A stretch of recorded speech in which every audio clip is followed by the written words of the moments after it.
নারায়ণগঞ্জ জেলা শহরের হাজীগঞ্জ এলাকায় জুলাই শহীদ স্মৃতিস্তম্ভ নির্মাণের কাজ আনুষ্ঠানিকভাবে শুরু হয়েছে। শুক্রবার বিকেলে জেলা প্রশাসক মোহাম্মদ জাহিদুল ইসলাম মিয়া এই নির্মাণ কাজের উদ্বোধন করেন। বিস্তারিত থাকছে এস.এম. জহিরুল ইসলাম বিদ্যুতের প্রতিবেদনে।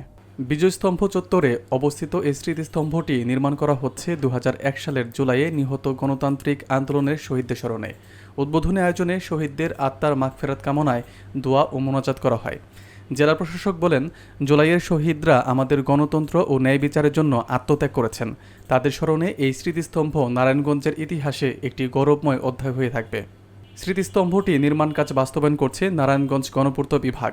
উদ্বোধনী অনুষ্ঠানে আরও উপস্থিত ছিলেন নারায়ণগঞ্জের পুলিশ সুপার প্রত্যুষ কুমার মজুমদার, গণপূর্ত বিভাগের নির্বাহী প্রকৌশলী মোহাম্মদ হারুনুর রশিদ, বিএনপি ও জামায়াতের কেন্দ্রীয় ও স্থানীয় নেতৃবৃন্দ, বৈষম্য বিরোধী ছাত্র আন্দোলনের নেতারা এবং জুলাই আন্দোলনে শহীদ পরিবারের সদস্যরা। স্মৃতিস্তম্ভটি শহীদদের প্রতি শ্রদ্ধা এবং ভবিষ্যৎ প্রজন্মের জন্য একটি প্রেরণার প্রতীক হয়ে থাকবে বলে মনে করছেন সংশ্লিষ্টরা। সেই গণতন্ত্র প্রতিষ্ঠার জন্য সবসময় চেষ্টা করব, সেটাই আমাদের আজকের অঙ্গীকার। শহীদ বলি, তাদের মৃত বলি, যদি আল্লাহ বলছেন যে তারা মরে যায়। মুক্তিযুদ্ধ মন্ত্রণালয়ের ফান্ডিংয়ে গণপূর্ত অধিদপ্তর কর্তৃক বাস্তবায়িত হচ্ছে। কৃতজ্ঞতা জানাই জুলাই অভ্যুত্থানে আমাদের যে বীর শহীদ যারা শহীদ হয়েছেন এবং শহীদ পরিবারের যারা এসেছেন তাদের অবদান, তাদের প্রতি কৃতজ্ঞতা জানাচ্ছি।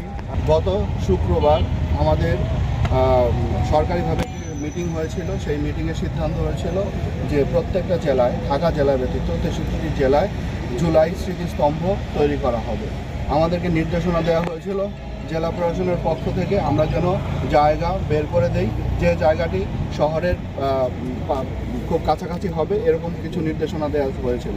আমাদের যারা শহীদ হয়েছিল তাদের প্রতি তারা যে ভালোবাসা, দেশপ্রেমের যে উজ্জ্বল মহাকাব্য রচনা করেছিল, তাদের সেই মহাকাব্য আমাদের আগামী দিনে আমাদের পাথেয় হয়ে থাকবে। সেই লক্ষ্যে আমরা এখানে আমাদের সেই স্মৃতি স্তম্ভটি আমরা এখানে হবে। জুলাইয়ে যারা আহত হয়েছে, যারা শহীদ হয়েছেন, তাদেরকে মানুষ এসে স্মরণ করবে, তাদের দেশপ্রেমে উজ্জীবিত হবে। আমরা যে সুন্দর সোনার বাংলা স্বপ্ন দেখি, সেটি বাস্তবায়িত হবে।